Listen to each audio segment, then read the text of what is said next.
নমস্কার। বাংলা গল্পঘরের সমস্ত শ্রোতা বন্ধুদের স্বাগত জানিয়ে আজকের গল্প পাঠ শুরু করতে চলেছি। আজ আপনাদের যে গল্পটি পাঠ করে শোনাতে চলেছি আশা করি খুব ভালো লাগবে। তাহলে প্রথম থেকে শেষ পর্যন্ত শুনতে থাকুন। শুরু করছি আজকের গল্প পাঠ। রবীন্দ্রনাথ ঠাকুরের লেখা বোষ্টমী। আমি লিখিয়া থাকি, অথচ লোকরঞ্জন আমার কলমের ধর্ম নয়। এই জন্য লোকেও আমাকে সদা সর্বদা যে রঙে রঞ্জিত করিয়া থাকে তাহাতে কালির ভাগই বেশি। আমার সম্বন্ধে অনেক কথাই শুনিতে হয়, কপালক্রমে সেগুলি হিতকথা নয়, আর মনোহারি তো নহেই। শরীরে যেখানটায় ঘা পড়িতে থাকে সে জায়গাটা যত তুচ্ছই হোক, সমস্ত দেহটাকে বেদনার জোরে সেই ছড়াইয়া যায়। যে লোক গালি খাইয়া মানুষ হয় সে আপনার স্বভাবকে যেন ঠেলিয়া এক ঝোঁকা হইয়া পড়ে। আপনার চারিদিককে ছাড়াইয়া আপনাকেই কেবল তাহার মনে পড়ে। সেটা আরামও নয় আর কল্যাণও নয়। আপনাকে ভোলাটাই তো স্বস্তি। আমাকে তাই ক্ষণে ক্ষণে নির্জনের খোঁজ করিতে হয়। মানুষের ঠেলা খাইতে খাইতে মনের চারিদিকের যে টোল খাওয়া যায়, বিশ্ব প্রকৃতির সেবা নিপুণ হাতখানির গুণে তাহা ভরিয়া ওঠে। কলিকাতা হইতে দূরে নিভৃতে আমার একটা অজ্ঞাতবাসের আয়োজন আছে। আমার নিজ চর্চার দৌরাত্ম্য হইতে সেইখান অন্তর্ধান করিয়া থাকি আমি। সেখানকার লোকেরা এখনো আমার সম্বন্ধে কোনো একটা সিদ্ধান্তে আসিয়া পৌঁছে নাই। তাহারা দেখিয়াছে আমি ভোগী নই। পল্লীর রজনীকে কলিকাতার কলুষে আবিল করি না, আবার যোগীও নই, কারণ দূর হইতে আমার যেটুকু পরিচয় পাওয়া যায় তাহার মধ্যে ধনের লক্ষণ আছে। আমি পথিক নই, পল্লী রাস্তায় ঘুরি বটে, কিন্তু কোথাও পৌঁছিবার দিকে আমার কোনো লক্ষ্যই নাই। আমি যে গৃহী এমন কথাও বলা শক্ত, কারণ ঘরের লোকের প্রমাণাভাব। এই জন্য পরিচিত জীবশ্রেণীর মধ্যে আমাকে কোনো একটা প্রচলিত কোঠায় না ফেলিতে পারিয়া গ্রামের লোক আমার সম্বন্ধে চিন্তা করা একরকম ছাড়িয়াই দিয়াছে, আর আমিও নিশ্চিন্ত আছি। অল্পদিন হইল খবর পাইয়াছি এই গ্রামে একজন মানুষ আছে যে আমার সম্বন্ধে কিছু একটা মনে মনে ভাবিয়াছে, অন্তত বোকা ভাবে নাই। তাহার সঙ্গে প্রথম দেখা হইল তখন আষাঢ় মাসের বিকাল বেলা। কান্না শেষ হইয়া গেলেও চোখের পল্লব ভিজা থাকিলে যেমন ভাবটা হয়, সকালবেলাকার বৃষ্টির অবসানে সমস্ত লতা পাতা আকাশ ও বাতাসের মধ্যে সেই ভাবটাই ছিল। আমাদের পুকুরের উঁচু পাড়িটার উপর দাঁড়াইয়া আমি একটি নধর শ্যামল গাভীর ঘাস খাওয়া দেখিতেছিলাম। তাহার চিকন দেহটির ওপর রৌদ্র পড়িয়াছিল। দেখিয়া ভাবিতেছিলাম, আকাশের আলো হইতে সভ্যতা আপনার দেহটাকে পৃথক করিয়া রাখিবার জন্যে যে এত দর্জির দোকান বানাইয়াছে, ইহার মতো এমন অপব্যয় আর নাই। এমন সময় হঠাৎ দেখি একটি প্রৌঢ়া স্ত্রীলোক আমাকে ভূমিষ্ঠ হইয়া প্রণাম করিল। তাহার আঁচলে কতকগুলি ঠোঙার মধ্যে করবী আর গন্ধরাজ এবং আরো 2 রকমের 4 রকমের কিছু ফুল। তাহারই মধ্যে একটি আমার হাতে দিয়া ভক্তির সঙ্গে জোড় হাত করিয়া সে বলিল, আমার ঠাকুরকে দিলাম, বলিয়া চলিয়া গেল। আমি এমনই আশ্চর্য হইয়া গেলাম যে তাহাকে ভালো করিয়া দেখিতেই পাইলাম না। ব্যাপারটা নিতান্তই সাদা, অথচ আমার কাছে তাহা এমন করিয়া প্রকাশ হইল যে সেই যে গাভীটিকে বিকাল বেলাকার ধূসর রৌদ্রে লেজ দিয়া পিঠের মাছি তাড়াইতে তাড়াইতে নববর্ষার রসকোমল ঘাসগুলির বড় বড় নিঃশ্বাস ফেলিতে ফেলিতে শান্ত আনন্দে খাইয়া বেড়াইতেছে, তাহার জীবলীলাটি আমার কাছে বড় অপরূপ হইয়া দেখা দিল। এ কথা বলিলে লোকে হাসিবে, কিন্তু আমার মন ভক্তিতে ভরিয়া উঠিল। আমি সহজ আনন্দময় জীবনেশ্বরকে প্রণাম করিলাম। বাগানের আম গাছ হইতে পাতা সমেত একটি কচি আমের ডাল লইয়া সেই গাভীকে খাওয়াইলাম। আমার মনে হইল আমি দেবতাকে সন্তুষ্ট করিয়া দিলাম। ইহার পরবৎসর যখন সেখানে গিয়াছি তখন মাঘের শেষ। সেবার তখনও শীত ছিল। সকালে রৌদ্রটি পূবের জানালা দিয়া আমার পিঠে আসিয়া পড়িয়াছিল। তাহাকে নিষেধ করি নাই। দোতলার ঘরে বসিয়া আমি লিখিতেছিলাম। বেহারা আসিয়া খবর দিল, আনন্দী বোষ্টমী আমার সঙ্গে দেখা করিতে চায়। লোকটা কে তা আমি জানি না। অন্যমনস্ক হইয়া বলিলাম, আচ্ছা, এইখানে নিয়ে আয় তবে। বোষ্টমী পায়ের ধুলা লইয়া আমাকে প্রণাম করিল। দেখিলাম সেই আমার পূর্ব পরিচিত স্ত্রীলোকটি। সে সুন্দরী কিনা সেটা লক্ষ্যগোচর হইবার বয়স তাহার পার হইয়া গেছে। দোহারা সাধারণ স্ত্রীলোকের চেয়ে লম্বা। একটি নিয়ত ভক্তিতে তাহার শরীরটি নম্র, অথচ বলিষ্ঠ নিঃসংকোচ তাহার ভাব। সবচেয়ে চোখে পড়ে তাহার দুই চোখ। ভিতরকার কি একটা শক্তিতে তাহার সেই বড় বড় চোখ দুটি যেন কোন দূরের জিনিসকে কাছে করিয়া দেখিতেছে। তাহার সেই দুই চোখ দিয়া আমাকে যেন ঠেলা দিয়া সে বলিল, এ আবার কি কাণ্ড? আমাকে তোমার এই রাজসিংহাসনের তলায় আনিয়া হাজির করা কেন? তোমাকে গাছের তলায় দেখিতাম, সে যে বেশ ছিল। বুঝিলাম, গাছতলায় এ আমাকে অনেক দিন লক্ষ্য করিয়াছে, কিন্তু আমি ইহাকে দেখি নাই। সর্দির উপক্রম হওয়াতে কয়েকদিন পথে ও বাগানে বেড়ানো বন্ধ করিয়া ছাদের ওপরেই সন্ধ্যাকাশের সঙ্গে মোকাবিলা করিয়া থাকি। তাই কিছুদিন সে আমাকে দেখিতে পায় নাই। একটুক্ষণ থামিয়া সে বলিল, গৌর, আমাকে কিছু একটা উপদেশ দাও। আমি মুশকিলে পড়িলাম। বলিলাম, উপদেশ তো দিতে পারি না, আর নিতেও পারি না।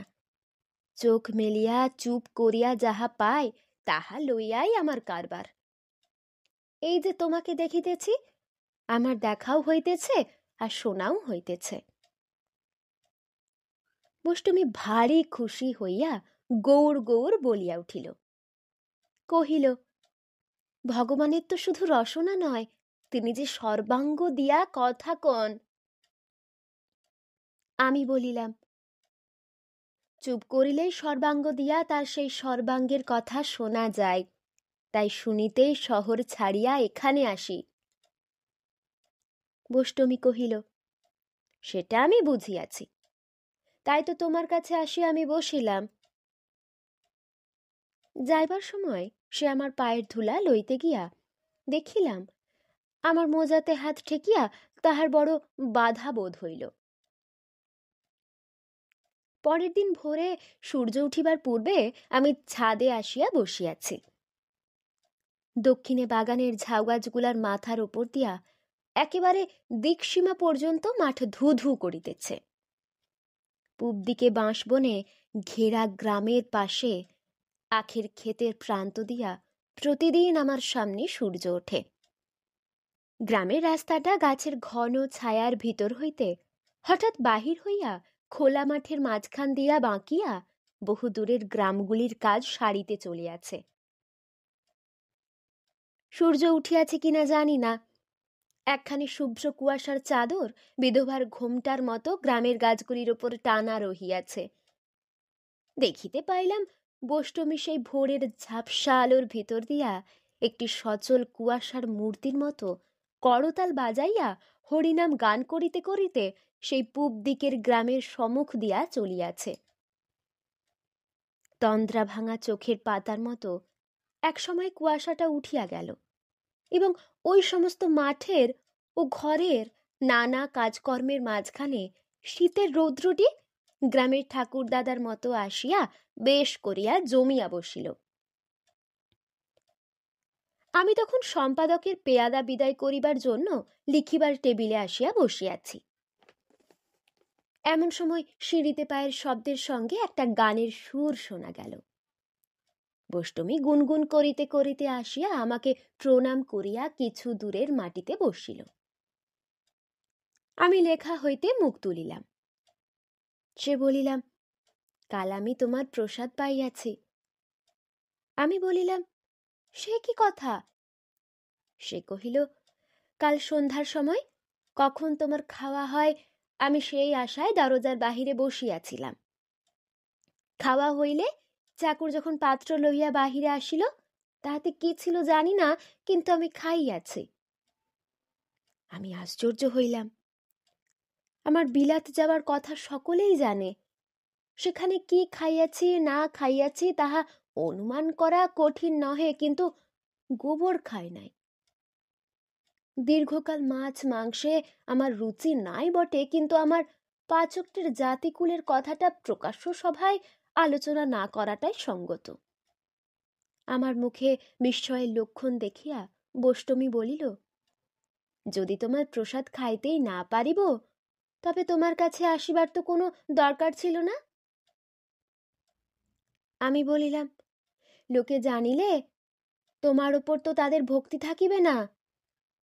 সে বলিল, আমি তো সকলকেই বলিয়া বেড়াইতেছি।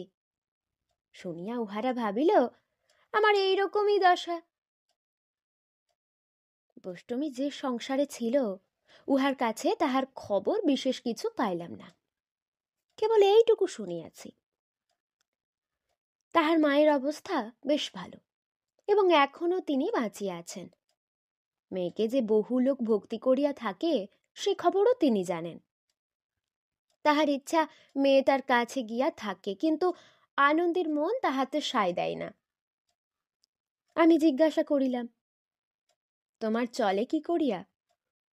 উত্তরে শুনিলাম, তাহার ভক্তদের একজন তাহাকে সামান্য কিছু জমি দিয়াছে, তাহারই ফসলে সেও খায়, 5 জনে খায়, কিছুতে সে আর শেষ হয় না। বলিয়া একটু হাসিয়া কহিল, আমার তো সবই ছিল, সমস্ত ছাড়িয়া আসিয়াছি, আবার পরের কাছে মাগিয়া সংগ্রহ করিতেছি। ইহার কি দরকার ছিল বলো তো? শহরে থাকিতে প্রশ্ন উঠিলে সহজে ছাড়িতাম না। ভিক্ষাজীবিতাই সমাজের কত অনিষ্ট তাহা বুঝাইতাম, কিন্তু এ জায়গায় আসিলে আমার পুঁথি পড়া বিদ্যার সমস্ত ঝাঁঝ একেবারে মরিয়া যায়। বষ্টমীর কাছে কোনো তর্কই আমার মুখ দিয়া বাহির হইতে আর চাহিল না। আমি চুপ করিয়া রহিলাম।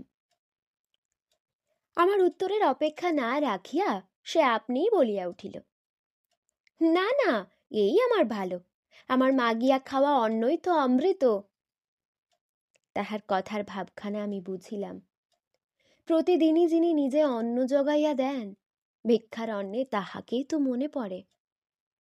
আর ঘরে মনে হয় আমারই অন্ন আমি নিজের শক্তিতে ভোগ করিতেছি। ইচ্ছা ছিল তাহার স্বামীর ঘরের কথা জিজ্ঞাসা করি, কিন্তু সে নিজে বলিল না, আর আমিও প্রশ্ন করিলাম না।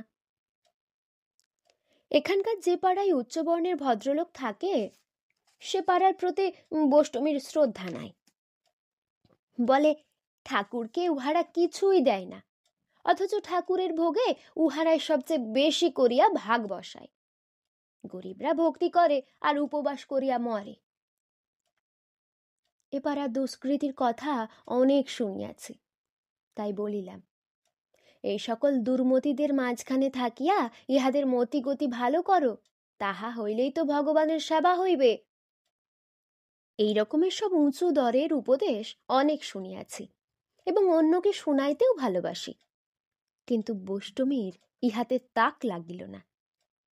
আমার মুখের দিকে তাহার উজ্জ্বল চক্ষু দুটি রাখিয়া সে বলিল, তুমি বলিতেছ ভগবান পাপীর মধ্যেও আছেন, তাই উহাদের সঙ্গ করিলেও তাহারই পূজা করা হয়, এই তো? আমি কহিলাম, হ্যাঁ। সে বলিল, উহারা যখন বাঁচিয়া আছে তখন তিনিও উহাদের সঙ্গে আছেন বই কি, কিন্তু আমার তাহাতে কি? আমার তো পূজা ওখানে চলিবে না। আমার ভগবান যে উহাদের মধ্যে নাই, তিনি যেখানে আমি সেখানেই তাহাকে খুঁজিয়া বেড়াই। বলিয়া সে আমাকে প্রণাম করিল। তাহার কথাটা এই যে শুধু মত লইয়া কি হইবে, সত্য যে চাই, ভগবান সর্বব্যাপী, এটা একটা কথা, কিন্তু যেখানে আমি তাহাকে দেখি সেখানেই তিনি আমার সত্য। এত বড় বাহুল্য কথাটাও কোনো কোনো লোকের কাছে বলা আবশ্যক যে আমাকে উপলক্ষ করিয়া বষ্টমী যে ভক্তি করে আমি তাহা গ্রহণও করি না, আর ফিরাইয়াও দিই না। এখনকার কালের ছোঁয়াচ আমাকে লাগিয়াছে। আমি গীতা পড়িয়া থাকি এবং বিদ্বান লোকেদের দ্বারস্থ হইয়া তাহাদের কাছে ধর্মতত্ত্বের অনেক সূক্ষ্ম ব্যাখ্যা শুনিয়াছি। কেবল শুনিয়া শুনিয়াই বয়স বহিয়া যাইবার জো হইল, কোথাও তো কিছু প্রত্যক্ষ দেখিলাম না। এতদিন পরে নিজের দৃষ্টির অহংকার ত্যাগ করিয়া এই শাস্ত্রহীনা স্ত্রীলোকের দুই চক্ষুর ভিতর দিয়া সত্যকে দেখিলাম। ভক্তি করিবার ছলে শিক্ষা দিবার একই আশ্চর্য প্রণালী। পরদিন সকালে বষ্টমী আসিয়া আমাকে প্রণাম করিয়া দেখিল, তখনও আমি লিখিতে প্রবৃত্ত। বিরক্ত হইয়া বলিল, তোমাকে আমার ঠাকুর এত মিথ্যা খাটাইতেছেন কেন?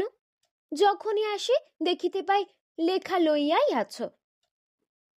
আমি বলিলাম, যে লোকটা কোনো কর্মেরই নয় ঠাকুর তাহাকে বসিয়া থাকিতে দেন না, পাছে সে মাটি হইয়া যায়।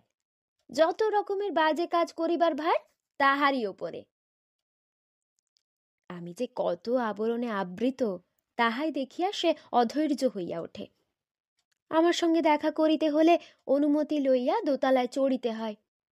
প্রণাম করিতে আসিয়া হাত ঠেকে মোজা জোড়া। সহজে দুটো কথা বলা এবং শোনার প্রয়োজন, কিন্তু আমার মনটা আছে কোন লেখার মধ্যে তলাইয়া। হাত জড়ো করিয়া সে বলিল, গৌর, আজ ভোরে বিছানায় যেমনই উঠিয়া বসিয়াছি অমনি তোমার চরণ পাইলাম। আহা, সেই তোমার দুখানি পা, কোনো ঢাকা নাই, সে কি ঠান্ডা, কি কোমল! কতক্ষণ মাথায় ধরিয়া রাখিলাম। সে তো খুব হইল, তবে আর আমার এখানে আসিবার প্রয়োজন কি? প্রভু, এ আমার মোহ নয় তো? ঠিক করিয়া কিন্তু বলো। লিখিবার টেবিলের ওপর ফুলদানিতে পূর্বদিনের ফুল ছিল। মালি আসিয়া সেগুলি তুলিয়া লইয়া নতুন ফুল সাজাইবার উদ্যোগ করিল। বষ্টমী যেন ব্যথিত হইয়া বলিয়া উঠিল, বাস, এই ফুলগুলি হইয়া গেল, তোমার আর দরকার নাই? তবে দাও দাও, আমাকে দাও। এই বলিয়া ফুলগুলি অঞ্জলিতে লইয়া কতক্ষণ মাথা নত করিয়া একান্ত স্নেহে এক দৃষ্টিতে দেখিতে লাগিল। কিছুক্ষণ পরে মুখ তুলিয়া বলিল, তুমি চাহিয়া দেখো না বলিয়াই এ ফুল তোমার কাছে মলিন হইয়া যায়। যখন দেখিবে তখন তোমার লেখা পড়া সব ঘুচিয়া যাইবে। এই বলিয়া সে বহু যত্নে ফুলগুলি আপন আঁচলের প্রান্তে বাঁধিয়া লইয়া মাথায় ঠেকাইয়া বলিল, আমার ঠাকুরকে আমি লইয়া যাই। কেবল ফুলদানিতে রাখিলে যে ফুলের আদর হয় না, তাহা বুঝিতে আমার বিলম্ব হইল না। আমার মনে হইল ফুলগুলিকে যেন স্কুলের পড়া না পাড়া ছেলেদের মতো প্রতিদিন আমি বেঞ্চের ওপর দাঁড় করাইয়া রাখি। সেদিন সন্ধ্যার সময় যখন ছাদে বসিয়াছি, বষ্টমী আমার পায়ের কাছে আসিয়া বসিল। কহিল, আজ সকালে নাম শুনাইবার সময় তোমার প্রসাদী ফুলগুলি ঘরে ঘরে আমি দিয়ে আসিয়াছি। আমার ভক্তি দেখিয়া বেণী চক্রবর্তী হাসিয়া বলিল, পাগলি, কাকে ভক্তি করিস তুই? বিশ্বের লোকে যে তাকে মন্দ বলে। হ্যাঁ গো, সকলে নাকি তোমাকে গালি দেয়। কেবল এক মুহূর্তের জন্য মনটা সংকুচিত হইয়া গেল। কালির ছিটা এত দূরেও ছড়ায়? বষ্টমী বলিল, বেণী ভাবিয়াছিল আমার ভক্তিটাকে এক ফুঁয়ে নিবাইয়া দিবে, কিন্তু এ তো তেলের বাতি নয়, এ যে আগুন। আমার গৌর, ওরা তোমাকে গালি দেয় কেন গো? আমি বলিলাম, আমার পাওনা আছে বলিয়া। আমি হয়তো একদিন লুকাইয়া উহাদের মন চুরি করিবার লোভ করিয়াছিলাম। বষ্টমী কহিল, মানুষের মনে বিষ যে কত সে তো দেখিলে, লোভ আর টিকিবে না। আমি বলিলাম, মনে লোভ থাকিলে মারের মুখে থাকিতে হয়, তখন নিজেকে মারিবার বিষ নিজের মনই যোগায়। তাই আমার ওঝা আমারই মনটাকে নির্বিষ করিবার জন্য এত কড়া করিয়া ঝাড়া দিতেছেন। বোষ্টমী কহিল, দয়াল ঠাকুর মারিতে মারিতে তবে মারকে খেদান, শেষ পর্যন্ত যে সহিতে পারে সেই তো বাঁচিয়া যায়। সেই দিন সন্ধ্যার সময় অন্ধকার ছাদের ওপর সন্ধ্যা তারা উঠিয়া আবার অস্ত গেল। বোষ্টমী তাহার জীবনের কথা আমাকে শুনাইল। আমার স্বামী বড় সাদা মানুষ। কোনো কোনো লোকে মনে করিত তাহার বুঝিবার শক্তি অনেক কম, কিন্তু আমি জানি যাহারা সাদা করিয়া বুঝিতে পারে তাহারাই মোটের ওপর ঠিক বোঝে। ইহাও দেখিয়াছি, তাহার চাষবাস জমি জমার কাজে তিনি যে ঠকিতেন তাহা নহে। বিষয় কাজ এবং ঘরের কাজ দুইই তাহার গোছালো ছিল। ধান চাল পাটের সামান্য যে একটু ব্যবসা করিতেন, কখনো তাহাতে লোকসান করেন নাই, কেননা তাহার লোভ অল্প। যেটুকু তাহার দরকার সেটুকু তিনি হিসাব করিয়া চলিতেন, তার চেয়ে বেশি যা তাহা তিনি বুঝিতেনও না, তাহাতে হাতও দিতেন না। আমার বিবাহের পূর্বেই আমার শ্বশুর মারা গিয়াছিলেন এবং আমার বিবাহের অল্পদিন পরেই শাশুড়ির মৃত্যু হয়। সংসারে আমাদের মাথার উপরে কেহই ছিল না। আমার স্বামী মাথার উপরে একজন ওপরওয়ালাকে না বসাইয়া থাকিতে পারিতেন না। এমনকি বলিতে লজ্জা হয় আমাকে যেন তিনি ভক্তি করিতেন। তবু আমার বিশ্বাস তিনি আমার চেয়ে বুঝিতেন বেশি, আমি তাহার চেয়ে বলিতাম বেশি। তিনি সকলের চেয়ে ভক্তি করিতেন তাহার গুরু ঠাকুরকে। শুধু ভক্তি নয়, সে ভালোবাসা, এমন ভালোবাসা দেখা যায় না। গুরু ঠাকুর তার চেয়ে বয়সে কিছু কম, কি সুন্দর তার রূপ। বলিতে বলিতে বোষ্টমী ক্ষণকাল থামিয়া তাহার সেই দূরবিহারী চক্ষু দুটিকে বহু দূরে পাঠাইয়া দিল এবং গুনগুন করিয়া গাহিল। এই গুরু ঠাকুরের সঙ্গে বালককাল হইতে তিনি খেলা করিয়াছেন, তখন হইতেই তাহাকে আপন মনোপ্রাণ সমর্পণ করিয়া দিয়াছেন। তখন আমার স্বামীকে ঠাকুর বোকা বলিয়াই জানিতেন, সেই জন্য তাহার উপর বিস্তর উপদ্রব করিয়াছেন। অন্য সঙ্গীদের সঙ্গে মিলিয়া পরিহাস করিয়া তাহাকে যে কত নাকাল করিয়াছেন তাহার সীমা নাই। বিবাহ করিয়া এ সংসারে যখন আসিয়াছি তখন ঠাকুরকে দেখি নাই। তিনি তখন কাশীতে অধ্যয়ন করিতে গিয়াছেন। আমার স্বামী তাহাকে সেখানকার খরচ যোগাইতেন। গুরু ঠাকুর যখন দেশে ফিরিলেন তখন আমার বয়স বোধ করি 18 হইবে। 15 বছর বয়সে আমার একটি ছেলে হইয়াছিল।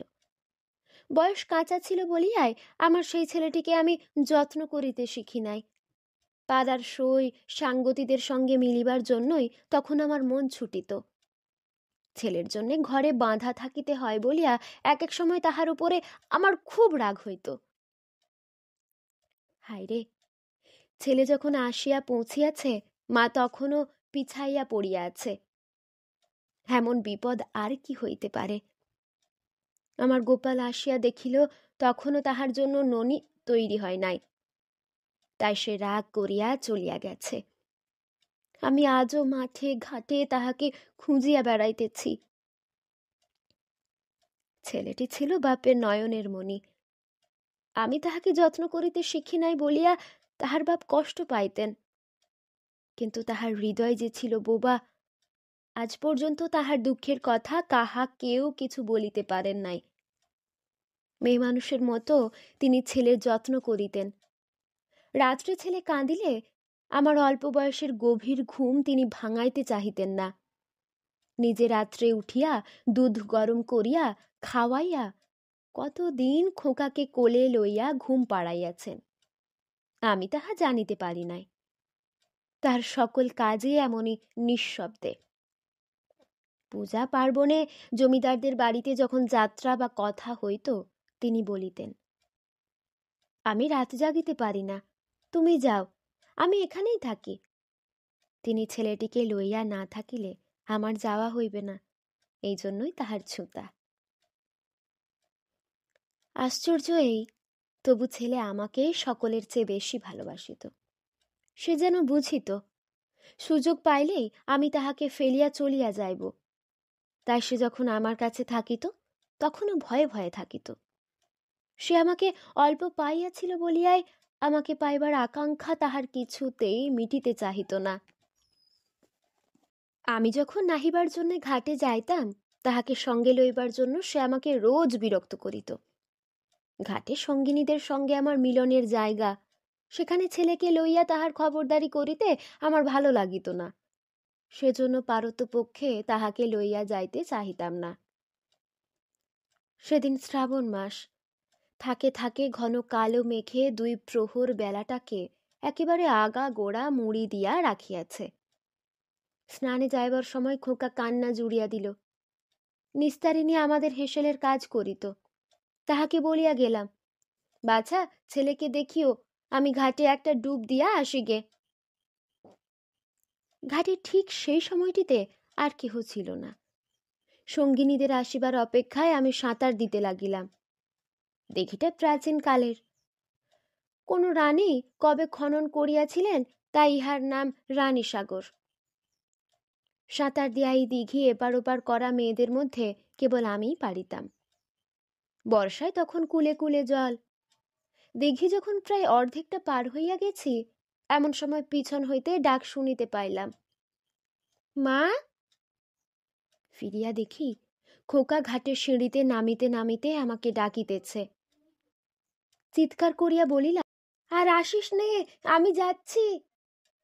নিষেধ শুনিয়া হাসিতে হাসিতে সারও নাবিতে লাগিল। আমার ভয়ে হাত পায়ে যেন খিল ধরিয়া আসিল। পার হইতে আর পারি নে। চোখ বুজিলাম, পাছে কি না কি দেখিতে হয়। এমন সময় পিছন ঘাটে সেই দিঘির জলে খোকার হাসি চিরদিনের মতো থামিয়া গেল। পার হইয়া আসিয়া সেই মায়ের কোলের কাঙাল ছেলেকে জলের তলা হইতে তুলিয়া কোলে লইলাম, কিন্তু আর সে মা বলিয়া ডাকিল না। আমার গোপালকে আমি এতদিন কাঁদাইয়াছি, সে সমস্ত অনাদর আজ আমার উপর ফিরিয়া আসিয়া আমাকে মারিতে লাগিল। বাঁচিয়া থাকিতে তাহাকে বারবার সে ফেলিয়া চলিয়া গেছি। আজ তাই সে দিন রাত আমার মনকে আঁকড়িয়া ধরিয়া রহিল।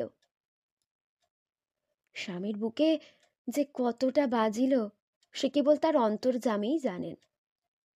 আমাকে যদি গালি দিতেন তো ভালো হইত, কিন্তু তিনি তো কেবল সহিতেই জানেন, কহিতে জানেন না। এমনই করিয়া আমি যখন একরকম পাগল হইয়া আছি, এমন সময় গুরু ঠাকুর দেশে ফিরিয়া আসিলেন। যখন ছেলে বয়সে আমার স্বামী তাহার সঙ্গে একত্রে খেলাধুলা করিয়াছেন, তখন সে এক ভাবছিল।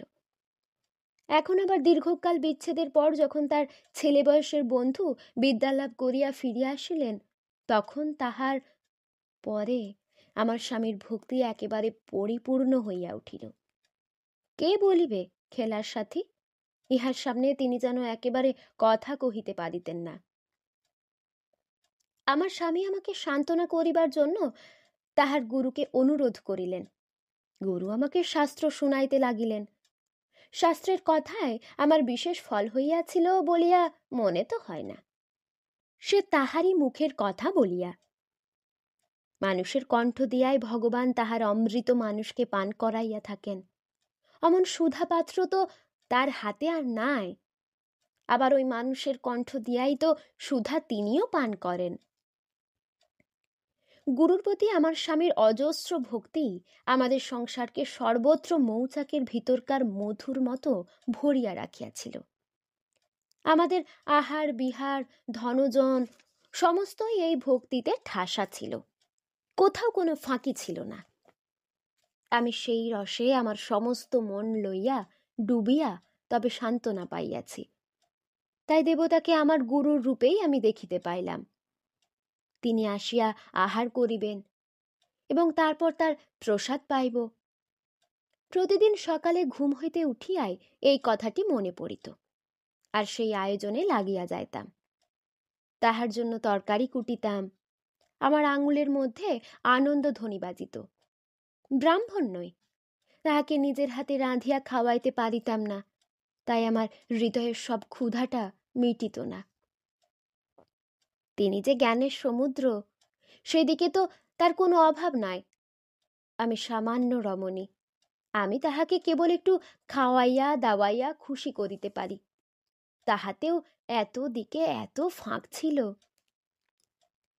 আমার গুরু সেবা দেখিয়া আমার স্বামীর মন খুশি হইতে থাকিত এবং আমার উপরে তাহার ভক্তি আরও বাড়িয়া যাইত। তিনি যখন দেখিতেন আমার কাছে শাস্ত্র ব্যাখ্যা করিবার জন্য গুরুর বিশেষ উৎসাহ, তখন তিনি ভাবিতেন গুরুর কাছে বুদ্ধিহীনতার জন্য তিনি বারবার অশ্রদ্ধা পাইয়াছেন। তাহার স্ত্রী এবার বুদ্ধির জোরে গুরুকে খুশি করতে পারিল, এই তাহার সৌভাগ্য। এমন করিয়া 4-5 বছর কোথা দিয়া যে কেমন করিয়া কাটিয়া গেল তাহার চোখে দেখিতে পাইলাম না। সমস্ত জীবনে এমনই করিয়া কাটিতে পারিত, কিন্তু গোপনে কোথায় একটা চুরি চলিতেছিল, সেটা আমার কাছে ধরা পড়ে নাই, অন্তর্যামীর কাছে ধরা পড়িল। তারপর একদিনে একটি মুহূর্তে সমস্ত ওলট পালট হইয়া গেল। সেদিন ফাল্গুনের সকালবেলায় ঘাটে যাইবার ছায়াপথে স্নান সারিয়া ভিজা কাপড়ে ঘরে ফিরিতেছিলাম। পথের একটি বাঁকে আমতলায় গুরু ঠাকুরের সঙ্গে দেখা। তিনি কাঁধে একখানি গামছা লইয়া কোনো একটা সংস্কৃত মন্ত্র আবৃত্তি করিতে করিতে স্নানে যাইতেছেন। ভিজা কাপড়ে তার সঙ্গে দেখা হওয়াতে লজ্জা একটু পাশ কাটাইয়া চলিয়া যাইবার চেষ্টা করিতেছি। এমন সময় তিনি আমার নাম ধরিয়া ডাকিলেন। আমি জড়সড় হইয়া মাথা নিচু করিয়া দাঁড়াইলাম। তিনি আমার মুখের পরে দৃষ্টি রাখিয়া বলিলেন, তোমার দেহখানি সুন্দর। ডালে ডালে রাজ্যের পাখি ডাকিতেছিল, পথের ধারে ধারে ঝোপে ঝোপে ভাটি ফুল ফুটিয়াছে, আমের ডালে বোল ধরিতেছে। মনে হইল সমস্ত আকাশ পাতাল পাগল হইয়া আলুথালু হইয়া উঠিয়াছে। কেমন করিয়া বাড়ি গেলাম কিছু জ্ঞান নাই। একেবারে সেই ভিজা কাপড়েই ঠাকুর ঘরে ঢুকিলাম। চোখে যেন ঠাকুরকে দেখিতে পাইলাম না। সেই ঘাটের পথের ছায়ার উপরকার আলোর চুমকিগুলি আমার চোখের উপর কেবলই নাচিতে লাগিল। সেদিন গুরু আহার করিতে আসিলেন। জিজ্ঞাসা করিলেন, আনন্দী নেই কেন? আমার স্বামী আমাকে খুঁজিয়া বেড়াইলেন, কোথাও দেখিতে পাহিলেন না। ওগো, আমার সে পৃথিবী আর নাই, আমি সে সূর্যের আলো আর খুঁজিয়া পাইলাম না। ঠাকুর ঘরে আমার ঠাকুরকে ডাকি, সে আমার দিকে মুখ ফিরাইয়া থাকে। দিন কোথায় কেমন করিয়া কাটিল ঠিক জানি না। রাত্রে স্বামীর সঙ্গে দেখা হইবে, তখন যে সমস্ত নীরব এবং অন্ধকার। তখনই আমার স্বামীর মন যেন তারার মতো ফুটিয়া ওঠে। সেই আঁধারে এক একদিন তাহার মুখে এক আধটা কথা শুনিয়া হঠাৎ বুঝিতে পারি, এই সাদা মানুষটির যাহা বোঝেন তাহা কতই সহজে বুঝিতে পারেন। সংসারের কাজ সারিয়া আসিতে আমার দেরি হয়। তিনি আমার জন্য বিছানার বাহিরে অপেক্ষা করেন। প্রায় তখন আমাদের গুরুর কথা কিছু না কিছু হয়। অনেক রাত করিলাম। তখন 3 প্রহর হইবে। ঘরে আসিয়া দেখি আমার স্বামী তখনও খাটে শোন নাই, নিচে শুইয়া ঘুমাইয়া পড়িয়াছেন। আমি অতি সাবধানে শব্দ না করিয়া তাহার পায়ের তলায় শুইয়া পড়িলাম। ঘুমের ঘোরে একবার তিনি পা ছুঁড়িলেন, আমার বুকের ওপর আসিয়া লাগিল। সেইটাই আমি তার শেষ দান বলিয়া গ্রহণ করিয়াছি। পরদিন ভোরে যখন তার ঘুম ভাঙিল, আমি তখন উঠিয়া বসিয়া আছি। জানালার বাহিরে কাঁঠাল গাছটার মাথার উপর দিয়া আধারের একধারে অল্প একটু রং ধরিয়াছে। তখনও কাক ডাকে নাই। আমার স্বামীর পায়ের কাছে মাথা লুটাইয়া প্রণাম করিলাম। তিনি তাড়াতাড়ি উঠিয়া বসিলেন এবং আমার মুখের দিকে অবাক হইয়া চাহিয়া রহিলেন। আমি বলিলাম, আর আমি সংসার করিব না। স্বামী বোধ করি ভাবিলেন তিনি স্বপ্ন দেখিতেছেন, কোনো কথাই বলিতে পারিলেন না। আমি বলিলাম, আমার মাথার দিব্যি, তুমি অন্য স্ত্রী বিবাহ করো, আমি বিদায় লইলাম। স্বামী কহিলেন, তুমি এ কি বলিতেছ? তোমাকে সংসার ছাড়িতে কে বলিল? আমি বলিলাম, গুরু ঠাকুর। স্বামী হতবুদ্ধি হইয়া গেলেন। গুরু ঠাকুর? এমন কথা তিনি কখন বলিলেন? আমি বলিলাম, আজ সকালে যখন স্নান করিয়া ফিরিতেছিলাম তাহার সঙ্গে দেখা হইয়াছিল, তখনই বলিলেন। স্বামীর কণ্ঠ কাঁপিয়া গেল। জিজ্ঞাসা করিলেন, এমন আদেশ কেন করিলেন? আমি বলিলাম, জানি না, তাহাকে জিজ্ঞাসা করিও, পারেন তো তিনি বুঝাইয়া দিবেন। স্বামী বলিলেন, সংসারে থাকিয়াও তো সংসার ত্যাগ করা যায়। আমি সেই কথা গুরুকে বুঝাইয়া বলিব। আমি বলিলাম, হয়তো গুরু বুঝিতে পারেন, কিন্তু আমার মন বুঝিবে না। আমার সংসার করা আজ হইতে ঘুচিল। স্বামী চুপ করিয়া বসিয়া রহিলেন। আকাশ যখন ফর্সা হইল তিনি বলিলেন, চলো না, দুজনে একবার তার কাছেই যাই। আমি হাত জোড় করিয়া বলিলাম, তার সঙ্গে আর আমার দেখা হইবে না। তিনি আমার মুখের দিকে চাহিলেন। আমি মুখ নামাইলাম। তিনি আর কোনো কথা বলিলেন না। আমি জানি আমার মনটা তিনি একরকম করিয়া দেখিয়াই লইলেন। পৃথিবীতে দুটি মানুষ আমাকে সবচেয়ে বেশি ভালোবাসিয়াছিল, আমার ছেলে আর আমার স্বামী। সে ভালোবাসা আমার নারায়ণ, তাই সে মিথ্যা সহিতে পারিল না। একটি আমাকে ছাড়িয়া গেল, একটিকে আমি ছাড়িলাম। এখন সত্যকে খুঁজিতেছি, আর ফাঁকি নয়। এই বলিয়া সে গড় করিয়া প্রণাম করিল।